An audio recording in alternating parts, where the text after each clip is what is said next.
అధ్యక్ష గౌరవ deputy speaker గారు గతంలో సభ ఎట్లా జరిగింది ఇప్పుడు ఎట్లా జరిగింది అని ఒక్క నిమిషం I'm quoting rules book deputy CM అదే సారీ సీఎం అవుతారేమో ఫ్యూచర్లో మంచిదే కదా we want him to become a CM అయితే అయితే అధ్యక్ష హరీష్ రావు గారు మీరు మాట్లాడుతూ డిప్యూటీ స్పీకర్ అన్నారు. డిప్యూటీ స్పీకర్ కాదు డిప్యూటీ సీఎం అని ఓకే గౌరవ డిప్యూటీ సీఎం గారు ఇంతకుముందు వారు డిప్యూటీ స్పీకర్ గా పనిచేసినారు. మాకు పాత మిత్రబంధం ఉంది వారికి నాకు. అయితే అధ్యక్ష గౌరవ డిప్యూటీ స్పీకర్ గారు డిప్యూటీ సీఎం గారు గతంలో ఇప్పుడు ఉన్న రూల్స్ గురించి మాట్లాడారు. I'm quoting rules book sir, assembly rules book page number 86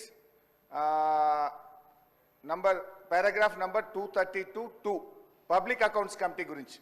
the committee shall have the power to indicate in the proposed timetable the different hours at which the various stages of bills and other business shall be completed. అంటే BAC కమిటీకి power ఉంది.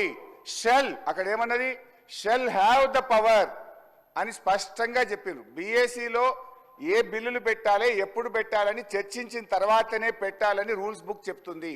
నిన్న నేను రూమ్లో కూడా మీ ముందు చెప్పింది కూడా నేను సార్ బిల్లులు మాకు BACలో చర్చించకుండానే 2 బిల్లులు సభలో ప్రవేశపెట్టారు, ఇది తప్పు అని నేను రూల్స్ బుక్ ఆధారంగా మాట్లాడినా. నేను రూల్ మాట్లాడినా కానీ బట్టి గారేమో లేని ఆవేశం తెచ్చుకొని కాంగ్రెస్ పార్టీ చేసిన అప్పులు బయటపడుతున్నాయని చెప్పి సభను తప్పుదో పట్టించడానికి వారు ఉపన్యాసం చేశారు. నేను ఉపన్యాసంలోకి పోను, నేను అప్పుల గురించే మాట్లాడతాను.